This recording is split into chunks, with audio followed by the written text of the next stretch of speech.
The Utah Mammoth is sorta proud to present Nashcast. What the is a Nashcast? Nashcast, the only hockey show on the planet. Hosted by a human speed bag, fourth line wannabe, healthy scratch, snazzy moto, Tyson Nash. Who the hell is Tyson Nash? Never heard of him.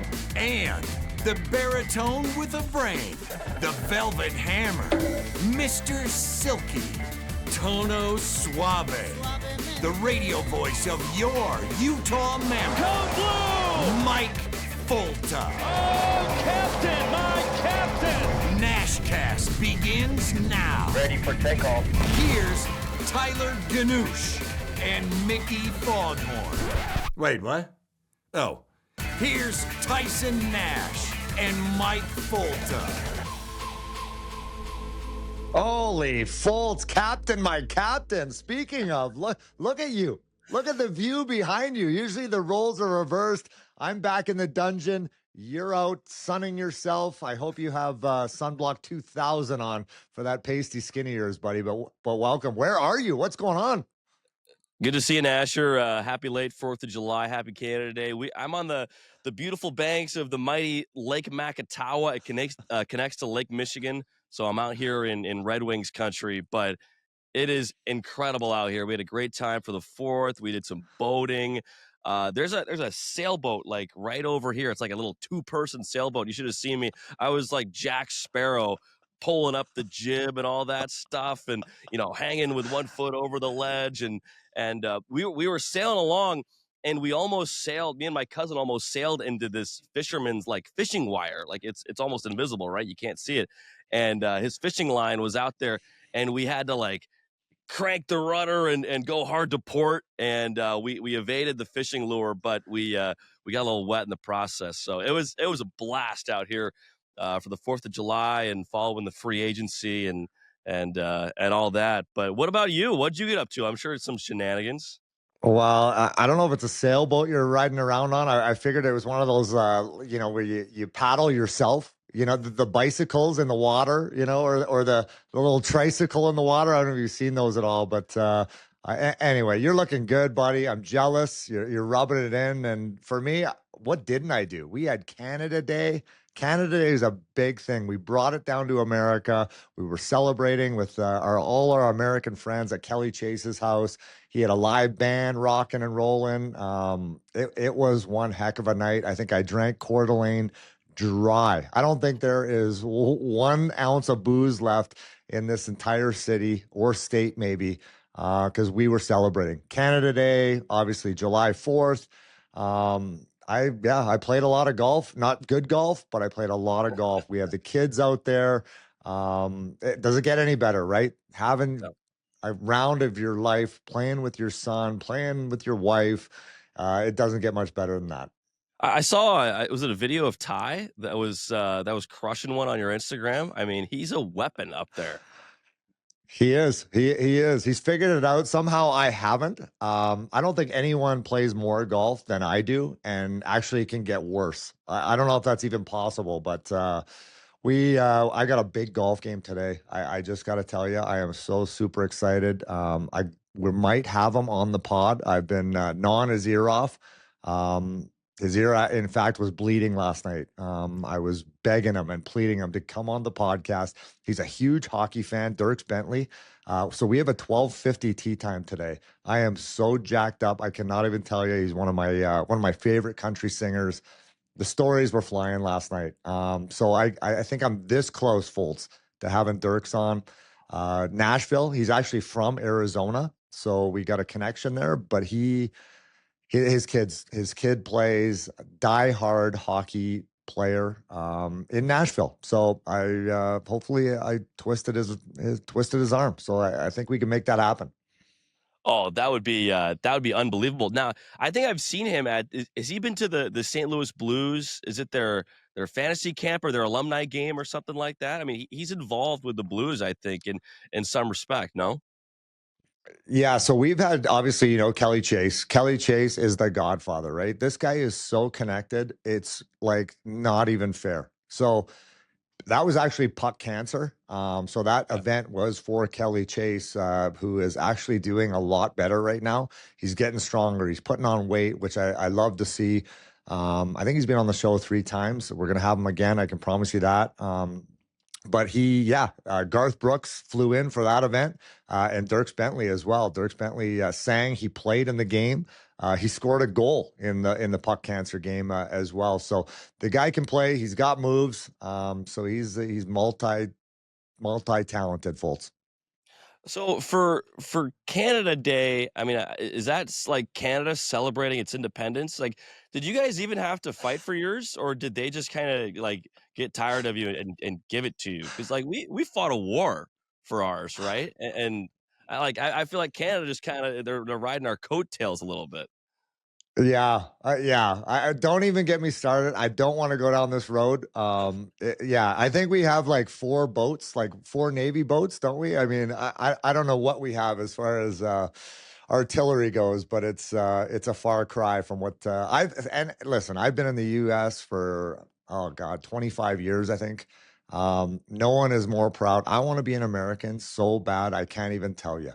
Right. So I don't have my citizenship yet. I got my green card, believe it or not. And I fought hard for that green card. So I'll take it. I'm excited. I hope I get citizenship soon. All 3 of my kids are Americans. They have dual, in fact. So I love my Canadian peeps. There's no question about it. But I'm definitely a proud American. So we celebrate just for the sake of celebrating. I think July 1st, Canada Day. Yeah, we're just trying to fit in, Foltz, I guess is what you're getting at.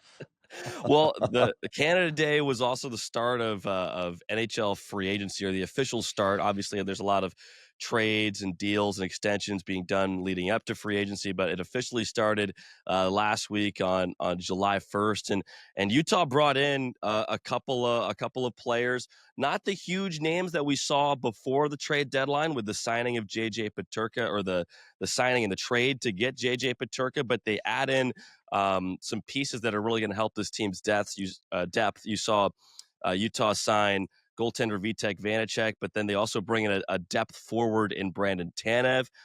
He's a bruiser. He's probably a 3rd, 4th line guy who's going to get in on the forecheck. And then also defenseman Nate Schmidt, who was a Stanley Cup champion with along with Vanacek with the Florida Panthers this last year. So Utah picks up a couple more Stanley Cup champions.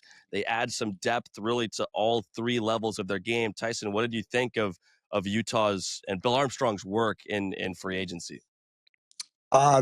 Same, right? I mean, Bill Armstrong continues just to push all the right buttons, as far as I can see from an outsider. He's got his finger on the pulse. We know that. How you win, he's won before, right? He won in St. Louis. He was a big part of it. No, he wasn't the lead architect in that one, but he was certainly a big piece putting that team together in St. Louis. And no different here. I mean, this is a team that I think is still a ways away, but if you're building something, you have the foundational pieces together, right, Foltz? And when I look at this, and I'm talking about Clayton Keller, I'm talking about Dylan Gunther, Logan Cooley, those are the foundational pieces. Now, what you need to do is surround those kids, because they're still kids, right? They're still young players that need to mature, but you need to have champions around you. And I think that's what Bill is doing, bringing in Nate Schmidt. This guy has won. He's been around. If you look at his story, and we're going to have him on the pod sooner than later, I know that. But when you look at his story, he's played literally in every league imaginable. The USHL, he's played in college, he played in high school, and then obviously he played in the minors as well. So this is a guy that knows what it takes to go through adversity, to get to the top, get to the mountain and win. He's got to the mountain and lost. And now he finally got to the mountain and won, right? He was with the Vegas Golden Knights. They lost in the finals in the first year of existence. He was part of an expansion draft. He was a pickup. And now this is a guy that comes into that locker room. And if you're a younger player, you're looking at Nate Schmidt, who's 33 years of age. And he's going to bring just every single thing you could ask him to bring, right? So can't wait to have him on the pod. And then Tanev, this is a guy, we talked about it with Bill, right? There's the rat list. There's the Tom Wilson list, right? And every team wants those guys. Well, they took a step closer to bringing in one of those rats, right? Tanev is that guy in your face, chirping you, aggressive, physical, sandpaper, kills penalties. He's one of the best penalty killers in the National Hockey League. So also a great story. Hopefully we're going to have him on the pod as well. But I think the pieces are really starting to come together for this Utah Mammoth group. You mentioned the experience with Schmidt, 33 years of age, and look at the teams he's been with, right? Spent time in Washington, in Vegas, in Winnipeg, and then this last year in Florida. Like he's been on a lot of winning teams, right? He hasn't been on a lot of teams that haven't been very successful. He spent a ton of time in the playoffs as well, almost 100 playoff games. Tyson, and he's 33 years old. Like he doesn't want to sit around and wait for the rebuild, right? Like his expectation is to win now. And I think we saw a little bit of that this last year with the older guys that Bill Armstrong brought in Utah's inaugural season, where the expectation, even though from an external standpoint, people were saying, yeah, maybe they'll compete for a playoff for a playoff spot. But the guys in that room, the Ian Coles and the Kevin Stenlins that were brought in last year, they were saying, no, like we want to make the playoffs. And that like permeated throughout the entire room, not just to those guys, but to the Kellers and the Krauses, the core that had been in Arizona that was brought over. And so you're adding in another guy who expects to win now and was playing big minutes for a Stanley Cup champion team. He was on the third pair with it was Dmitry Kulikov for the Panthers, and they were playing in really a lot of different situations. So it makes the depth of this team interesting too, Tyson, where the defense core was already pretty strong. And now you add in Nate Schmidt, who you feel comfortable tossing out there in any situation. And you've got Nick DeSimone as your seventh guy. And then that makes Dmitry Simashev, probably your eighth guy. That lets him bake in Tucson a little bit more. But this D-core looks really strong, and you need that because, as Bill Armstrong and as André Tourigny always say, you're going to have injuries throughout the year. The team you start the season with is not the team you're going to end the season with. Yeah, and the biggest thing for me, Foltz, is that if I'm a player in that locker room and I hear rebuild one time, I'm losing my absolute mind. I'm like, what are we doing here? No, I didn't come here. And that's to your point, right? These guys want to win. No one wants to be out of the playoffs. And I think that kind of lights a fire under these guys because they are part of a group coming in that they know is young, right? But my goodness, what Bill is doing is going to they're going to be good for the next 12 years. That's the beauty of it. Some teams are good today, right? Or maybe tomorrow, but this is a group that's going to be good for years to come. And that's what he's building. That's what's so special. But you also need those pieces to really push this thing along. And that's what André Tourigny, we talked about it. They want to make the playoffs. That is on the table right now. That wasn't on the table for the last 5, 6, 7 years, right? It's on the table. There's pressure. Now you have internal competition. So that's what Bill Armstrong is trying to create. Imagine for us. I mean, if you had a guy nipping at your ear every night, waiting for you to screw up or waiting for you to make a mistake to take your job and be the announcer for the team, I mean, you would bring your A game, right? I mean, you would not slip. You would not fall asleep at the wheel. I mean, that is what every good team has, is people coming up, whether it's Tucson or internally. As you mentioned, DeSimone, I mean, he's the seventh defenseman right now, possibly. I mean, that is some legitimate depth, which this team has not had forever. So love to see it. Love the moves that Bill Armstrong has made. I don't think he's done quite yet. And also some of the signings. Logan Cooley is up for a contract. I heard they're maybe in conversation right now, so you'd love to get him locked up. Dylan Gunther's locked up, Clayton Keller. I mean, the cornerstone pieces of this team are right where they need to be. You mentioned something that I wanted to ask you about, internal competition, because, I'm sure in your career, you were battling for ice time and competing with guys and trying to steal a role from somebody, right? Like you had that mindset when you first walked into training camp, but how healthy is that from a player perspective? Because we hear management and coaches say, "Oh, we love the internal competition," but as a player, like, is that a little bit harder to deal with than maybe people realize? Because that's got to put a lot of stress on you when you're competing within your own team for a spot. It is, and that's a great question. Here's what I'll say. I think it's you have to have it as a player. as a forward, as a defenseman. The good players, they don't worry, right? I mean, the Sergachevs, they're like, yeah, bring it on. I don't care. I mean, I'm running this team. I'm running this blue line, regardless who you bring in. I'm the guy, right? But the rest of the guys, the sixth, the seventh defenseman, the fourth line. But I think it's really healthy. At least it was for me. This is where I'll say it's not healthy. Goaltending. And I think when you look around the league, I say this, I know you're sick of probably hearing it. You can't have a great second goaltender. I don't think you can. You have to have a number one. And for me, Karel Vejmelka is that.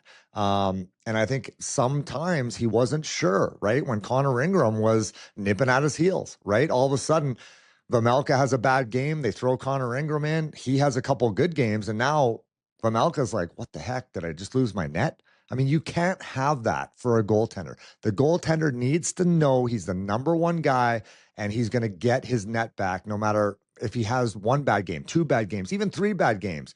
You need a good backup goaltender, sure, to right the ship sometimes, to give the number one guy a break. But look at Bobrovsky. I mean, look at the best teams in the National Hockey League. They have a number one guy. For I don't know, the longest time, did we even know who the backup goaltender was in Florida? I mean, Stanley Cup back-to-back seasons. We certainly do now because he's part of the Mammoth, but I mean, and he's going to be a big piece, but I still think that it has to be Vejmelka's net. Yeah. Well, and that's kind of what, Armstrong and Utah did, right? With bringing in Vitek Vanacek. He was a number one a few years ago in New Jersey, but the last couple of years, he's primarily been a backup. He was traded from San Jose to Florida midway through last season. He only played 7 games with the Panthers while he was there. So, and he didn't play at all, I don't believe, in the postseason. So you knew it was going to be Sergei Bobrovsky, but Vanacek definitely a more than capable backup. But the expectation is it's going to be Veggie's net, and I think the contract extension that they gave him kind of signals that as well. But I also wanted to ask you, just with free agency, kind of the excitement of it maybe winding down a little bit at the end of this week. What was it like for a player to be a free agent? What did you hear from your teammates and other people in the league about the stresses of free agency? Maybe some misinformation that's out there going around. It's got to be kind of a wild time, especially if you have a family or anything and you might have to uproot everybody and move. I couldn't imagine that. Yeah, and again, right, Foltz? I mean, everyone sees the end product, right? They're going to show up on the opening night in Utah for the Mammoth with those new jerseys. My God, I cannot wait. That logo, I'm just looking at it, frothing at the mouth. I can't even imagine how good that's going to look. But everyone sees that, but they don't see what goes into it, right? We talked about players and how hard they have to train in order to be at their top of their game when the puck drops on day one. We talked about the scouts and Bill Armstrong, all the efforts all year long that they make, driving the prairie roads to find all these players that they drafted, right? And then the free agency, it's no different. I mean, you're grinding, you're watching so many games, so much video, trying to find that next piece that is going to just fit perfectly.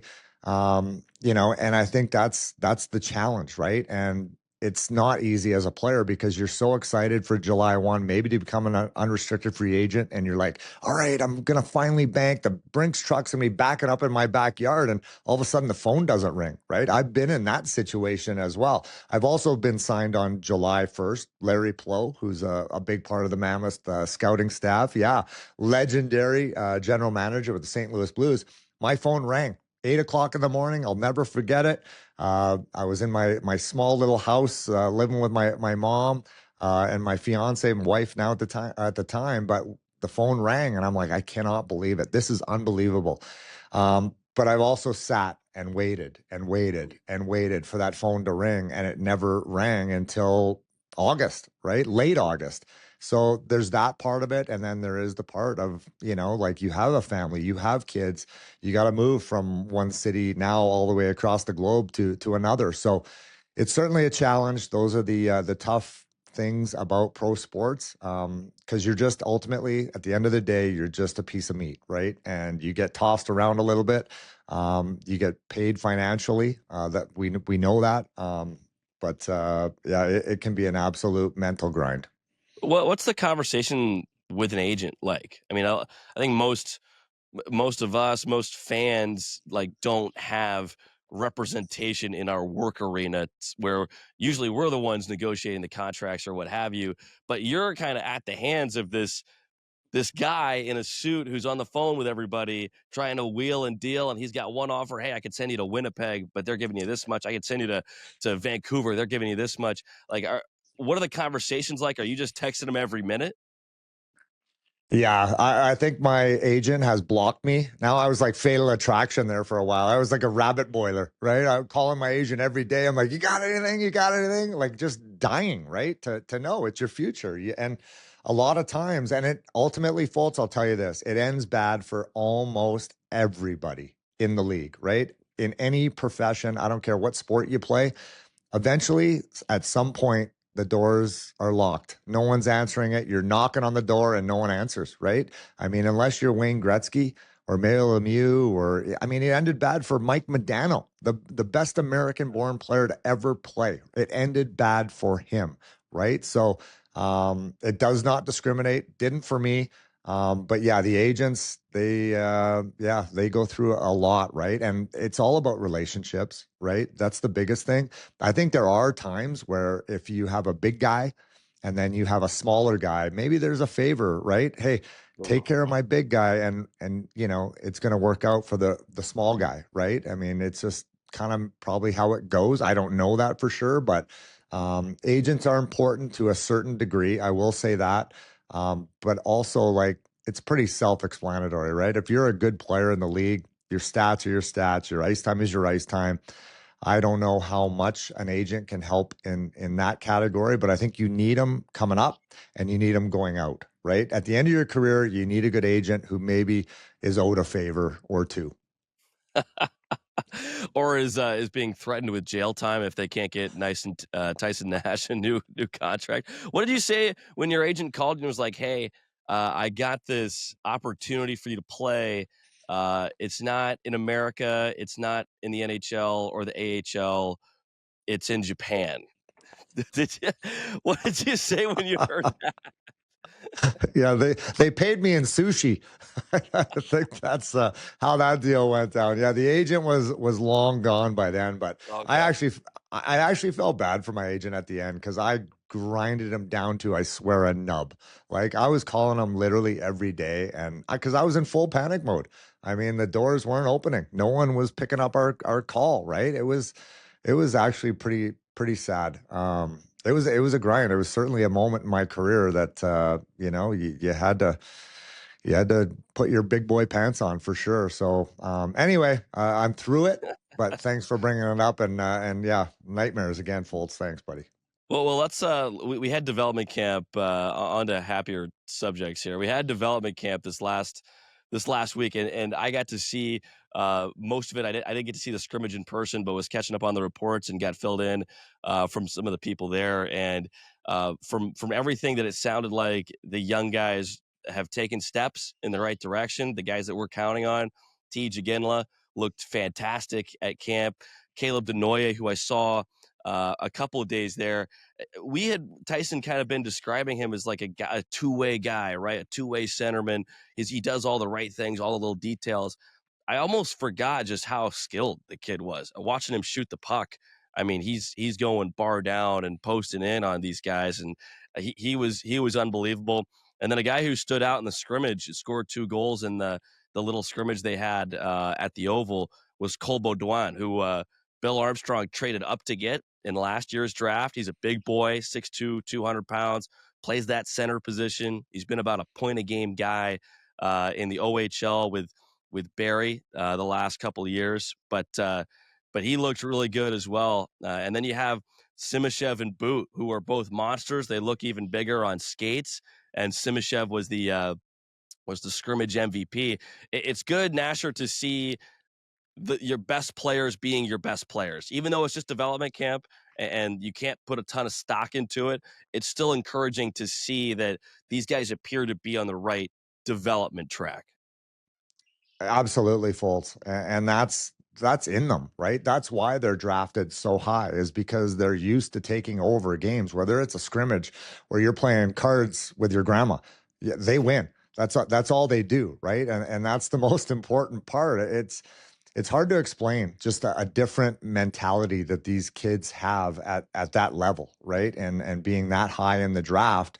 So it's nice to see so much to be excited about if you're a Utah Mammoth fan, because the future is so bright, and the talent that they have, whether it's in Tucson right now or whether it's coming up, come out and watch a scrimmage. I mean, when they do training camp, I don't know if it's going to be open to the public or not. But I certainly hope it is, to see the future of this group on top of what they already have, right? With the Gunthers, with the Coolies, just so many pieces in the right spots, right? And these guys are going to do it for years to come. And that's the beauty of it. And that's why we get excited as broadcasters, because we're in the know in a lot of ways. No, we don't know everything, but we certainly watch this team on a daily basis. And that's why you can't take the smiles off our face, because this team's going to do some damage. Peterka, we talked about him. Hopefully we get him on the show.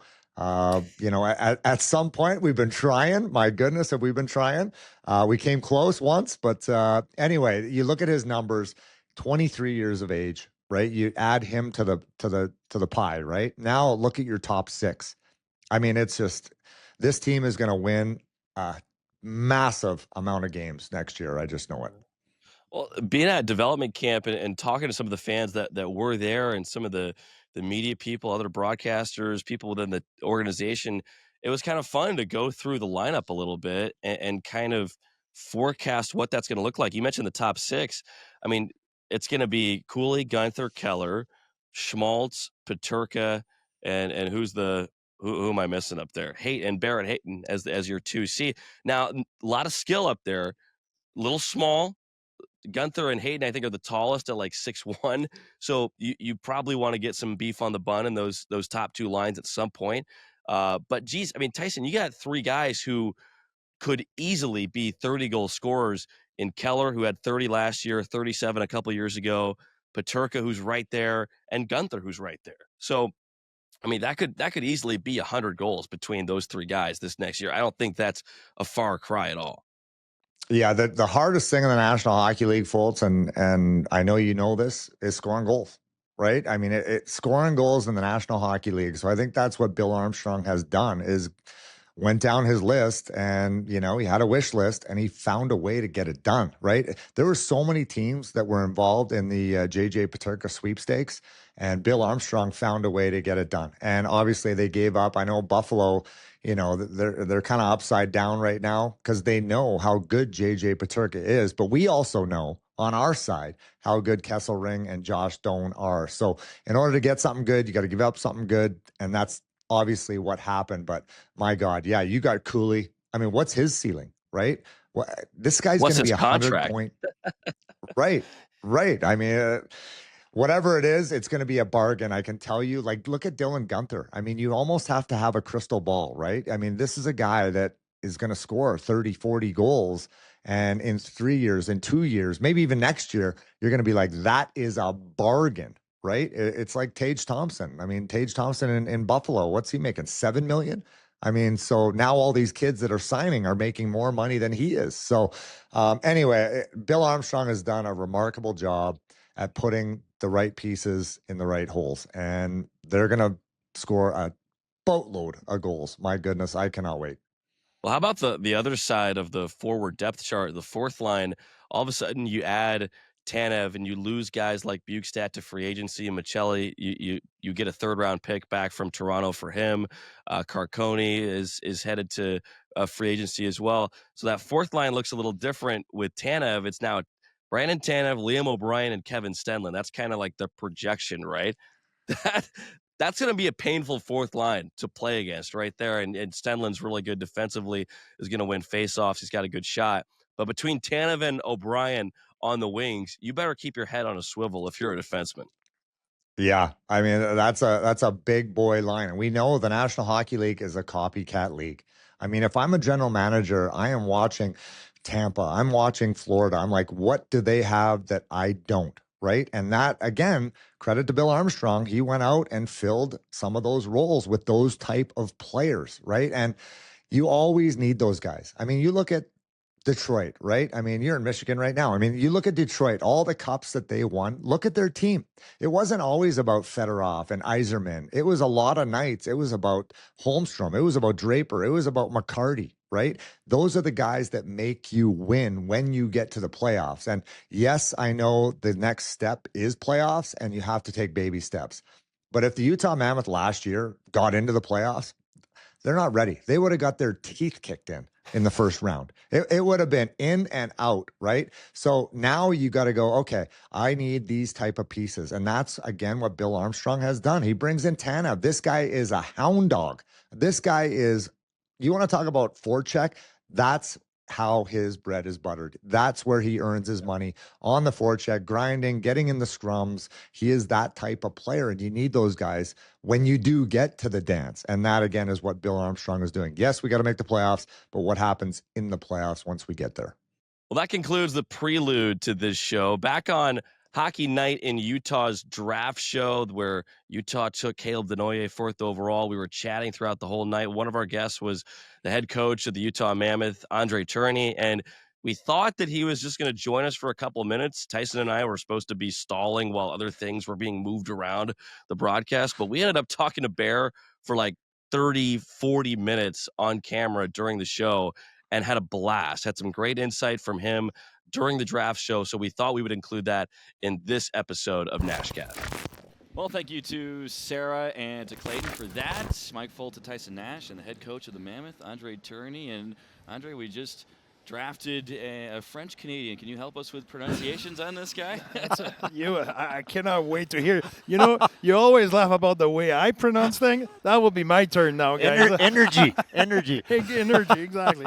You know, I have a bunch of those. I have a list. If you want to laugh, So do we. We love you for it. We love you for it. It's Denoyer. Denoyer. Denoyer. Yeah. Okay. Now, how about his hometown? It's Saint-Hyacinthe. Oh, good luck. Okay. Yeah. Well, I don't know how to say that in English. Saint-Hyacinthe? I don't know. Now he's from South Shore, Montreal. Let's put it that way. He's billed as a two-way guy. Oh, yeah. Like, when you hear that as a coach, how much does that excite you? Oh, super excited. You know, for sure, coming from Quebec, you have a lot of people know everybody. It's a small. It's 7 million people, but hockey world in Quebec, everybody know everybody. So everybody talked to me about these guys, and they knew we're picking 4. They didn't know where he will get drafted and everything, but they were talking about his character and everything. And so many good things heard about the kid. I cannot wait to meet him. I didn't meet him personally yet, so I cannot wait. I know his dad, Pascal Tourigny's stepdad, and David Denoyer is dad. So I am excited. As far as the draft process goes, I've never really understood how it all works. I didn't know, like, coaches, all the coaches, you know, are here for the Utah Mammoth. That's so impressive. But how involved are you in a draft pick like that? Zero. Yeah. That's as much as we are involved. Yeah. Zero. We were not. We were in our own room. We're doing some. We did a lot of project. We talk in the playoff about either thing we want to change, tweak, improve, and we look at other team, what they do, what they've been successful in the playoff, and so on and so forth. So we had a bunch of projects. Every coach has a few projects, and here we met, we present, we improve our structure, we talk about what we want to do during training camp, what is there any team builder, we talk about the schedule, how we want to travel, bunch of things like that. We had a million things to talk about, and for sure Billy talked to us a lot about, okay, more on the pro side. The amateur scouting, I don't know those young guys. And, okay, I heard about Denoyer, but I didn't hear anything about the next guy. Right. The next guy is from whatever, Ontario somewhere. I have no information. So how could I compare both? How can I say this guy's better than this guy? I have no credibility, and I'm not pretending. I can Get make enough a on your plate. Exactly. We have the unbelievable scouting staff, unbelievable pro staff. They do their job and they provide us with the player. And I'll often say that joke. If there's an amateur scout who call me in February and start to tell me about our forecheck, I will be, oh boy, okay, here we have a problem. And vice versa. Exactly. That's why I'm not getting in that room and tell them what they should do. They're the best of the best, and they're good guys. We had dinner every night with them, talk with them. We had good good social. I like them. I chirp them. They chirp me. That's great. But they're really respectful of our job, and I'm really respectful of their job, and I trust them a ton. Now, Desnoyers is from the same hometown, Saint Sacien, as Mario Duhamel. Yeah, that's Something pretty in the close. water up there, That's right? That's He's a little bigger than. yeah. Need two Mario Thank to make goodness. one Caleb. No, but it's close. You know, Mario lived in Saint Hyacinthe for a little bit, and he's where he grew up for the most part. Mario is Saint Bruno, which is, I don't know, 20 minutes from Saint Hyacinthe. Well, another question for me, real quick, Tyson. Just development camp is the first chance you guys have to get your hands on these draft picks, right? Yeah. So it's such a short window. They're flying in right after the draft, right? Like, it's got to be a lot for these young guys. What are you trying to get out of them as coaches in that quick span? For me, it's not that much hockey performance. It's not a performance camp for me. It's a development camp. It's talking about our culture, what we're looking for in terms of attitude, behavior, focus, everything about culture, about educating those guys, what it is to be a Mammoth. So that's what it is. It's not about that much of a skill. They will go on the ice a little bit, and we're all fans at the end of the day. We want to see them play, but it's not that the most important thing. How hard they will work, how much they will be focused on what they're doing, the focus they will have in all the meeting they will have, and how they will interact with their teammates, and who's the leader in the group, and who's just go with the motion. Those kind of things, that's what you want to see. But you start to learn to know the person more than the player. The player, there's so much hockey has to be played for those guys before we evaluate them in the camp, and some may make the team, but others may go in the AHL. Some may go back in their league where they will keep progressing. So it's a marathon. It's not a sprint, and some guys are closer to the finish line, but there's some guys who they need to keep going. And even if you crack it, and you know that, it's not because you crack it and you made it, you're set for life. There's a lot of work remain after. It's crazy to me how, at least when I played, we didn't have development camp. No. I mean, you went right to the NHL big boy camp. I mean, Yeah. I'm playing my first camp in Vancouver with Pavel Bure, right? And Yeah. Trevor Linden was my roommate. I mean, That's when they're on the ice. That's when you go change. yeah, exactly. That's what. Change my underwear. This is what I did. But how important is that, right? Like to go to a development camp with your peers. Yeah. But also, it may be tough because you're sitting Yeah. there going, they're really evaluating us one-on-one against each other. When you go to main camp, you can kind of hide amongst all the other NHL players, right? Yeah, but we work really careful, Nash, to not evaluate that much during Dev Camp. Because if you look at your development plan during the summer, you want them to peak for September. Now we're in July 1st, let's say. Well, the peak is over there, so I'm not on full stride yet as my development, my plan, my summer plan, and stuff like that. So I'm careful. If you don't work, if you don't pay attention, if you're not focused, if you're sloppy, okay, that doesn't work. But if you miss a pass or you're not as fast as the next guy, that's not what I'm looking at this point. At the camp, when now it will be competitive, now you should be ready to be in your hay game. Now we'll see what you got. You talked about culture Yep. as well earlier. We just saw a little clip of Clayton Keller, your captain, right, talking with Sarah. Looked like he was on the golf course a little bit. Yeah, exactly. Today the golf was part of his training today. Yeah, but you mentioned Clayton Keller and how hard this kid trains, and how important is that when your captain's doing it? It has to just filter through. Yeah, when Sarah asked the question, I knew Kels will not really say in detail what he does because it's crazy what he does. His training is lift weight, skate, Pilates, massage, and everything every day. He's a machine.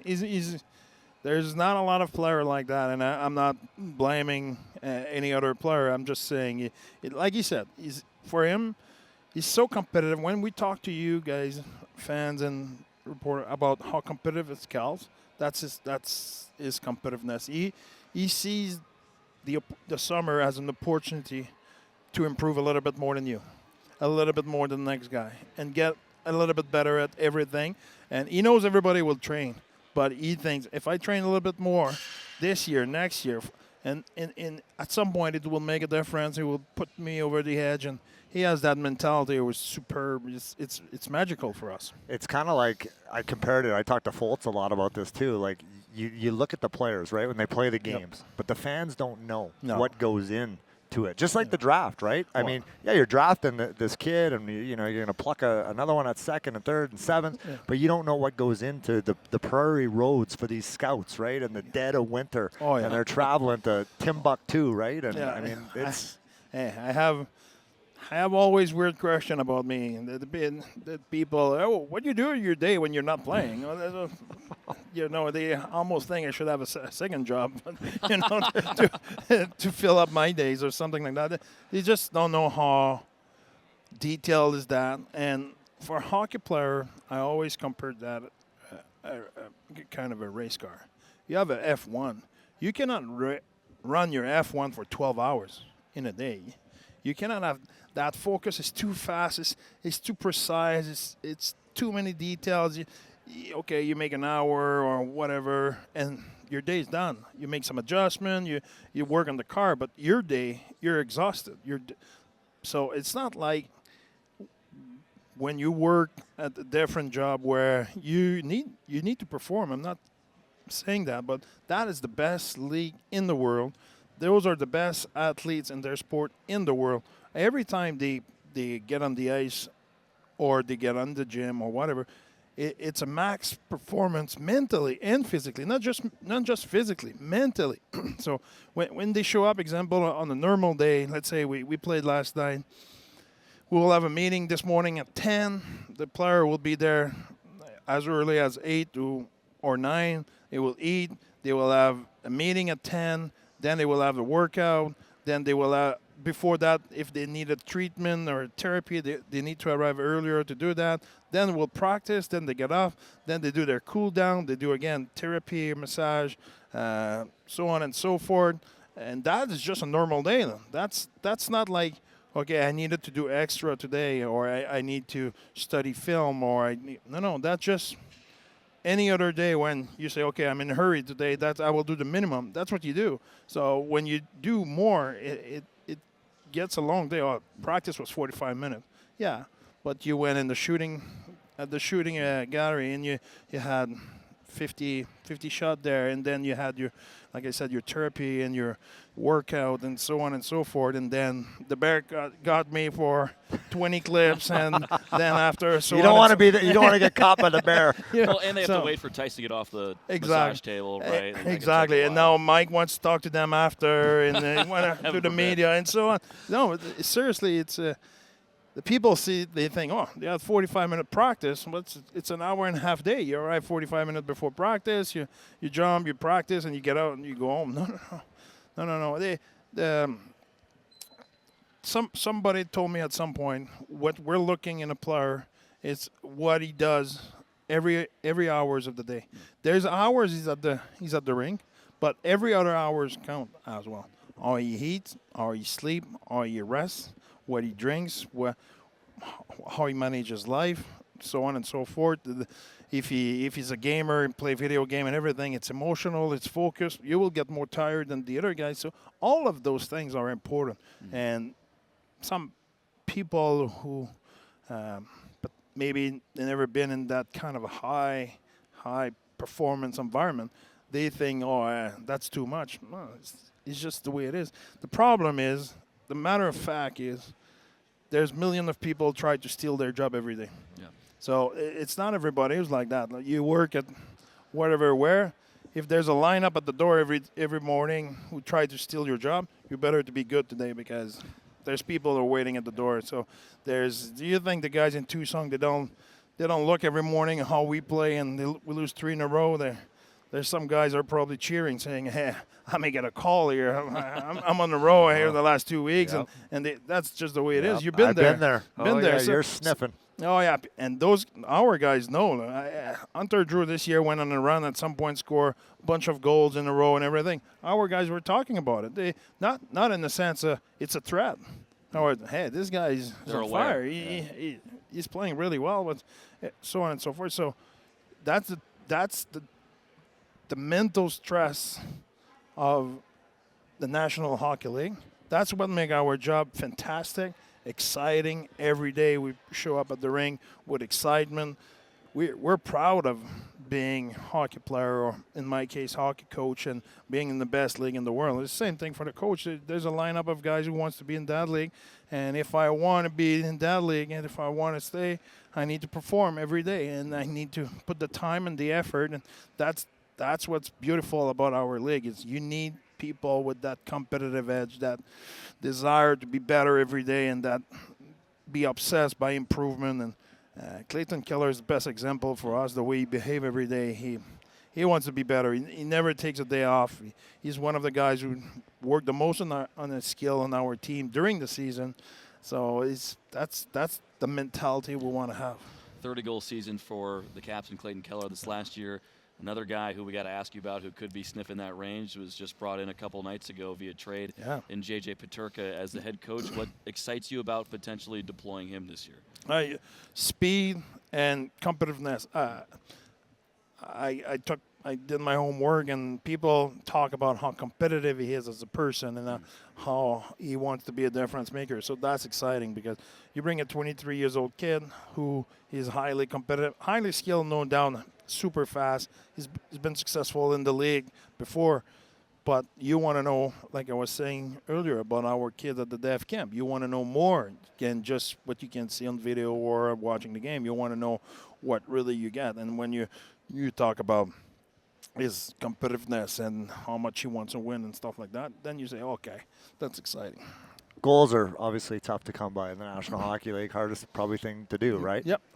But how important is that to solidify maybe your top six now, your power play? Now you have a little bit more depth, the trickle-down effect, your second unit as well. Exactly. I don't want to be – I want to knock on wood a little bit, but you know what happened in the NHL. You know, I always say on you start the season with your 23-man roster, unfortunately, that shrink a little bit at 21 or 20 or whatever it is, knock on wood again, but it's just the reality. So you need to have that because tough time will happen, adversity will happen, and you need to have the tools and the character to perform in those situations. And I think JJ is just step in that direction for us. He's a character kid, and he's another huge weapon for us. When you look at your team, I mean, you're just a few points out of the playoffs. You took a massive jump this past year, but what do you think needs to happen to get yourselves into the playoffs? What are you looking to improve on? Well, it's a good question, Nash. There's a lot. There's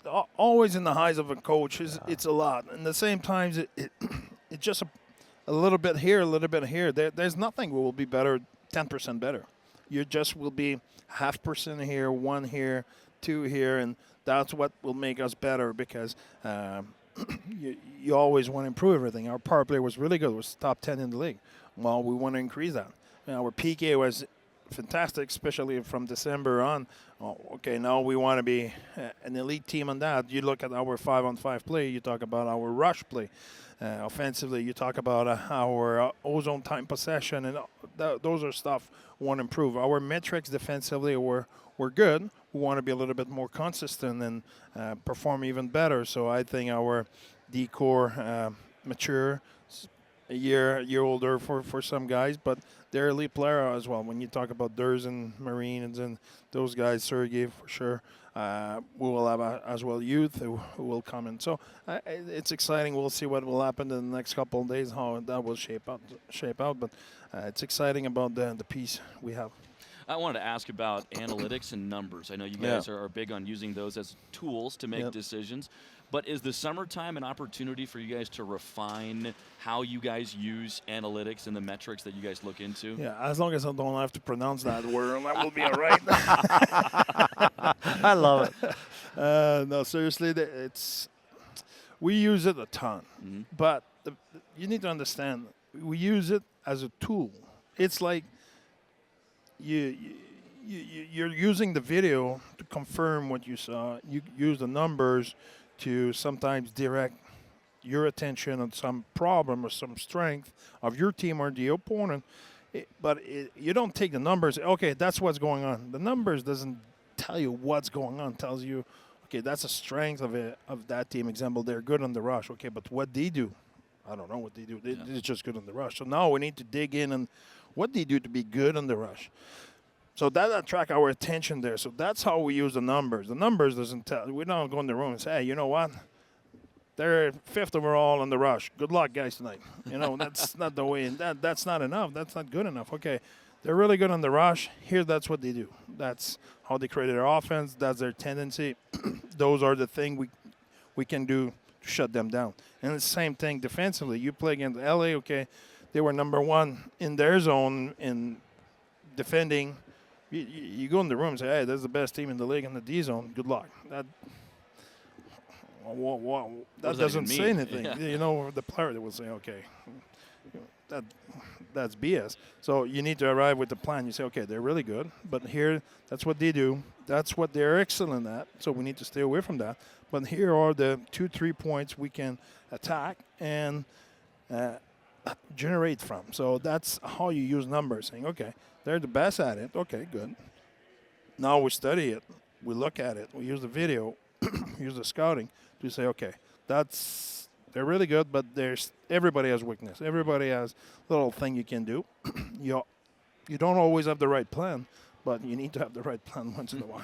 I know, like, how you guys have grown the last few years. I've seen it. I mean, obviously you're behind the bench, but I think a lot of times, at least I saw, you would go into buildings and you'd be like, okay, we got to watch this, this, and this. Yeah. And now just even talking to a lot of coaches and general managers around the league, they're going, no, like, we're worried about Utah. Yeah. Like, we're worried about Utah and how they're playing. We got to worry about Keller and Gunther and Cooley. Yeah. And, I mean, the list goes on. And how good does that make you feel that you're finally really coming out of it? You're not getting the backup goaltender every night. You're getting the big boys. Exactly. Yeah. And it happened a lot last year where before we were not seeing that much adjustment. And then we arrived at some game tonight, this year where we say, okay, they're ready for us. They have this and that. They're doing different than what we pre-scout. So I know that it's not how they play normally. They do that to counter us. So I knew they were better prepared. I knew they were honest. But that's the greatness of it. I took that as a compliment. I said, okay, now they know where. Because it was an insult. I mean, you come into the mullet, it was like, you know, it's like, oh yeah, that's a it was joke, not you sure. know? I was More kind of, respect now. and sometimes I was seeing the thing. I was saying, oh my God, Yeah. one day we'll And get back day- at and you. that day is now. Exactly, that day is now. And we're excited about that. I think it's part of our challenge. It's the same thing when you have we'll take Cools, for example. If they start to match Cools against their best player, it's a challenge. It's tougher, but it's a compliment. Yeah. If they don't give a damn when you jump on the ice, that's a little bit of a kick in the butt. So they match so and so against you, and you need to be careful of this and that, or they're good at whatever. That's a compliment. That's what you want to. That's where you want to go. That's who you want to be. Yeah. We saw, I think everybody saw Dmitry Simashev walking around a little bit ago. He's kind of hard The to little miss. guy. Yeah, The little right. guy. Bill's walking around like he was a newborn baby trying to show him to everybody. He's like, hey, Tyson, meet this guy. Like, shake his hand. I was like, oh, my God, these sausage. It was like shaking your hand. I mean, He's one of the only guys looking down at Yeah. Bill. he ate an apple off Bill's head. But so he's obviously enormous, but we hear about the skating and the Yeah. hips and things like that. I mean, Yeah. from what you've seen, from what you've Yeah. heard, like, how excited are you to get your hands on this guy? Yeah, I'm really excited. We drafted him 2 years ago. So this is like I said, you draft guys. We'll draft guys today, tomorrow. It's the beginning of a journey in our organization, in our family. There's guys who will be faster. There's guys who will be in 5 years. They will take 5 years to play for us. That's fine. There's no wrong way. The road to the NHL is not a straight line, and it's not same for everybody. So we're excited. There's other guys who they're knocking at the door. We're looking at it, and we're excited because we have them for a while now, and they're in the system. And you look at them and say, "Wow, they progressed. That's pretty good." So you talk about Sima. Sima, we're looking at him for a few years, and watch him won a championship this year. That's the first thing I told him. I said, I congratulate him, and I said, we really love champion here. We really love championship pedigree. So I'm happy for him. He won, and he played a role in it, and then watch his playoff game and so on and so forth. But I don't want. That's just me. There's not every coach are like that. You've been coached by a lot of guys. I don't want you to carry your luggage with me. I like to give you the opportunity to show me and tell me what you want, not what you did last year, 2 years ago, or whatever. I like to start with a blank page, and you tell me what you want, or you tell me by your action. I mean, you tell me what you want me to think of you, not so and so told me, or the scout think this, or the pro guy think this, or the guys who play with you or against you. I know all of that, but I don't want that to be right away have a picture of you and that's who you are. No, that's who you are. I want to give you an opportunity to draw it to me. I give you a chance. You do you show me who you are, how you behave, how you play, what's your strength, like your weakness, and then now we start together, because he heard about me, but he doesn't know me. We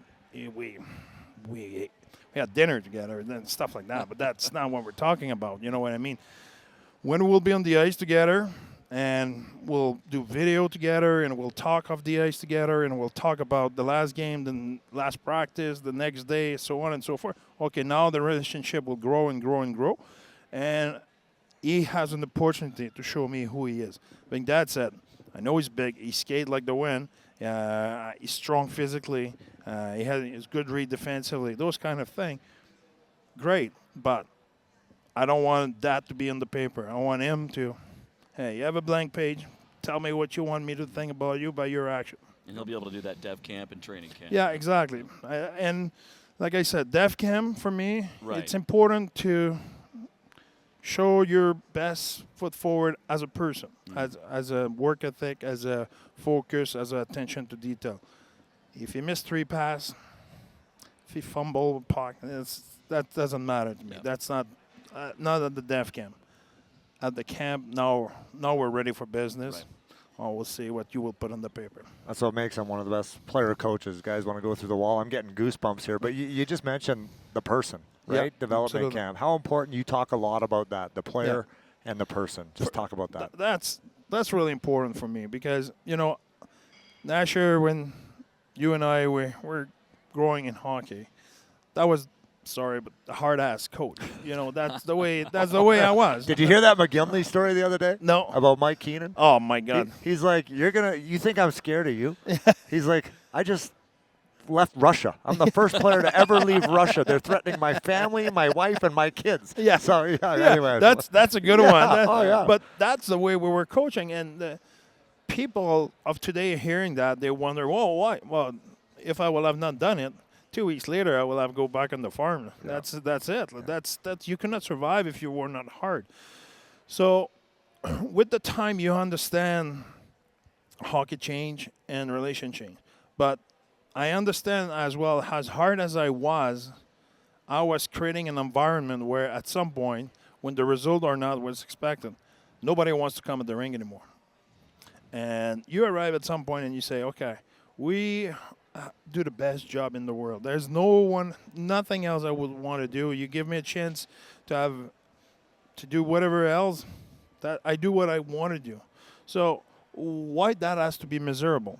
But now you're kind of in a situation where you say, okay, that's good, but you still need direction and be firm and so on and so forth. The player wants that. The player don't want to go right and left, and coach won't say anything. No, you need direction. You need to go. So how you do that, with time, you develop that, and you understand at some point, we lost 6-1 yesterday. It's not you as a person. It's the player. It's too different. It might have been Tyson. Yeah. Yeah, but I will address the player later on. No, but seriously, you need to make a difference. And when you start to understand, you start to treat player and person differently. And this year we had stretch, we lose 3-4 in a row. And as soon you walk in the room, or in the mirror room, player are looking. Oh, okay. Yeah. How is he today? And when you arrive with energy, hi boys, how are you? And knock the door, or you start to chirp. The player at the beginning, they say, oh, wow. Does he know we lost 6-1 last night or whatever? And then you get in the meeting room, or you go and you say, Nash, I need to talk to you. Okay, now I'm talking to the player. It's nothing personal. It's I need you to be better than that. This is what you can do. This is what is expected, and this is what you did. And that doesn't match. That doesn't work. We have higher expectation than that, and it's not right and left. And Nash will say, yeah. No, there's no, See, that's the expectation. That's it, and that's all. Then we go back in the lounge. Now it's the person. Yeah. He needs to know, I'm not mad at you at all. I like you. That's not a problem. But as a player, you have a job to do. It's a business. That's the expectation. It's clear. You know what you have to do, and you didn't do it. There's no. The phrase I like to use is, the rules has no feeling. When I start to say, well, Nash, okay, you were not that bad. That's a feeling. Wow. Business, there's no feeling. It is what it is. That's your job. I don't have to be rude. I don't have. It's a matter of fact. And then, as a person, that is different. Now, you need to take care of the people, and that's why. Because if you want to get out of your slum, or you need to have fun to come at the ring. If you drag your feet and you try to hide in the hallway because you lost 3 in a row, what a day we'll have. What a day. You know what I mean? So I've never heard that before, though. Yeah, I really haven't. I think it's remarkable. I said that last summer at Ian Cole, and he was, yeah, sure. And this year he said, that's really true. Said, wow. You know, and Shane Doan was the same. When I arrived in the easy, we had a test right from the beginning. I don't know how many we lost. I think it's 12 or something like that. Yeah. Before we won one. Should try broadcasting those. Oh, yeah. I will have changed place with you then. But seriously, I never changed. And Donor said, okay, I thought you were BS. You know, I thought you were saying that, but no. But, okay, the tone will go higher. The expectation will go higher in the room or in the video room or in the ice and practice. We're business. I can kick your ass. There's no that's feeling. The rule has no feeling. That's what's expected. That's what you need to do. And if you don't do it, there's no prisoner. Kill them all. That's what has to be done. But that doesn't change anything about what I think of you as a person. Right. So I will arrive in the office and I will have a tough conversation with you about your job. But then we're going in the gym after, and I will chirp you about something you did yesterday, whatever, and you will quickly realize, okay, he's not mad at me. Mm. He has higher expectations for me as a player, and that's the way I think you get the best of your player. I'm not doing that just only because I think it's the right way. I think as a player, that's the way you want to be treated. You want to be respected as a person, but you want as well someone who believes in you as a player who you can achieve high result. Yes, if I tell you, hey, Nasher, really like you. I think you can be a good 14 forwards and not playing all year. Great, I believe in you. No, you want to have a coach who believe in you, who thinks you can achieve good thing and like your quality and give you the opportunity to succeed. And from there, we go from there. You want somebody who believe in you. So that's the way I don't know if I was right or wrong, but that's the way I think. Well, Andre, we appreciate the Yes. time. It's a huge day for the organization, Yep. and we could ask you questions all. We do another Talking Nashcast hockey. 2.0, right? It's just because there's camera. Just close the camera. We'll keep talking for Nice a few to get hours. off the farm a little bit. Hey, Yeah, he's excited. It's exciting. Yeah. Hey, you wait. You think my English is tough now? You will see in 2 months when I will get out. He loses it. See, look at me in September. I have tough time to put 2 words one after the other one, but it's coming back. And take me just a little bit, and I'm coming back. We'll see you the next few days here at Dev Camp and at training camp as well. Well, guys, thanks for tuning in to the latest episode of Nashcast. Remember to follow us on socials, Nashcast Official on Instagram. Tyson's got a lot of funny reels, and he is fully clothed in most of them, we can guarantee. But Nasher, it's not just Utah stuff that's been going on around the league, obviously. There have been some big deals. Mitch Marner goes to the Vegas Golden Knights. early on in the process. Utah was mentioned in some of those rumors for Marner, but it didn't sound like the Mammoth were one of the finalists in the Marner sweepstakes. He goes to Vegas for a huge contract. Jonathan Taves coming back into the NHL. Tyson, I mean, where do you want to start with all the news from around the league here these last couple weeks?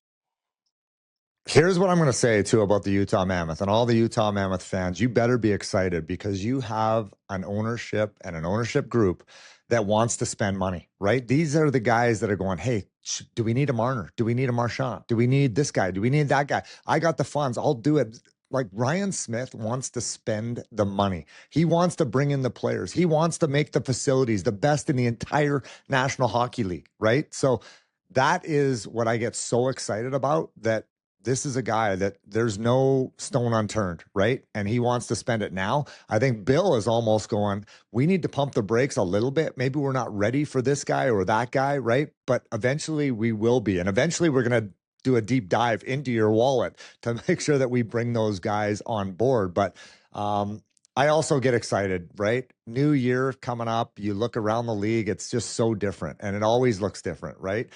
You got Marner now with the Vegas Golden Knights. What's he going to do, right? I mean, all the ridicule that he went through in Toronto, his hometown. The guy grew up there, right? But he also, I think, feels very responsible. He was unable to bring a Stanley Cup to Toronto. But what is this guy going to do in Vegas? I can't wait to see it.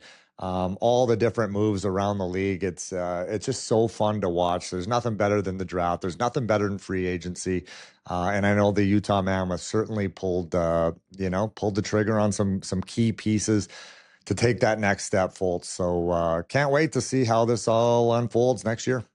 And Utah still has lots of flexibility and lateral ability with what the assets that Armstrong has, right? They still have a little under $11 million in cap space. They've got 3 second-round picks next year and 2 third-round picks as well. So you could use those picks to bring in a player or move up in the next draft or what have you. But there's still a lot of assets on this team and young assets, not to mention the guys in the minors who are doing really well. We've been talking about, Dmitry Simashev and the depth of this defense core. Maverick Lammer was down in Tucson all year. You can't forget about him, another first-round pick who we saw in Utah a little bit of last year. So I think, and you kind of alluded to this earlier, I think Bill Armstrong still has some moves up his sleeves that he wants to make.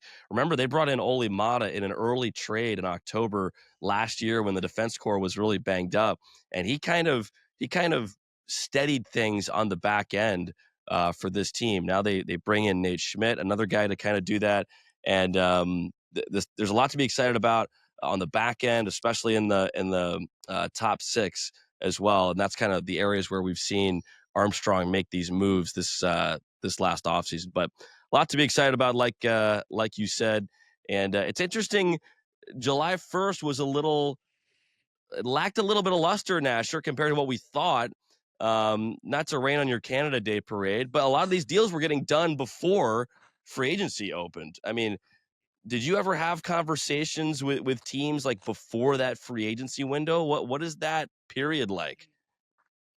No, I never did. I was never that type of player that it was a panic. I'm sure the Utah Mammoth is panicked. They got $11 million to spend to get you signed up, Folta. I mean, that's back up the Brinks truck, right? I mean, you're going to be driving around in one of those boats back there. You're gonna exchange your dinghy for a nice boat because you are going to be the future of broadcasting for the Utah Mammoth with your set of pipes. But no.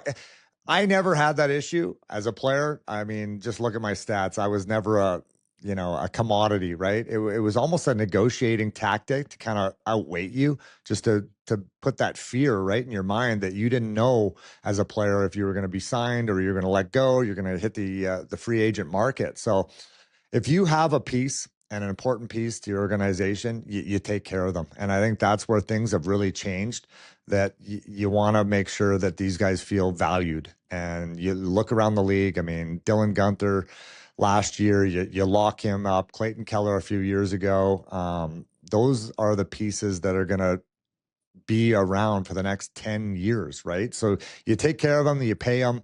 And ultimately, as a general manager and an ownership group, again, we talked about this. Dylan Guenther's contract is going to be it's going to look like an absolute dream, an absolute bargain for the Utah Mammoth when this guy's putting up 40, 50 goals a year. So Logan Cooley, he's up next. What a show, Foltz. I know you are eager right now. That water is calling your name. I don't want to see you stand up right now because I know you have a leopard skin Speedo on, I'm sure, and the water is always cold in your world. So anyway, I appreciate you, buddy. Thanks for joining us. I know you're going to do a deep dive in that lake of yours. So. Oh yeah, it's a little murky over here, but wind's not exactly ideal for sailing right now, so might have to take the yacht out. But and none of this is mine. All right, Gilligan. It's my exactly. I'm like the fourth mate on my uncle's boat. But no, Nasher, take it easy on the wine up there in Coeur d'Alene, and don't forget to tip your bartenders up there as well. Boxed wine, Foltz. You know that. Anyway, thank you guys. It's been fun. Hope you guys enjoyed the show. See you next time.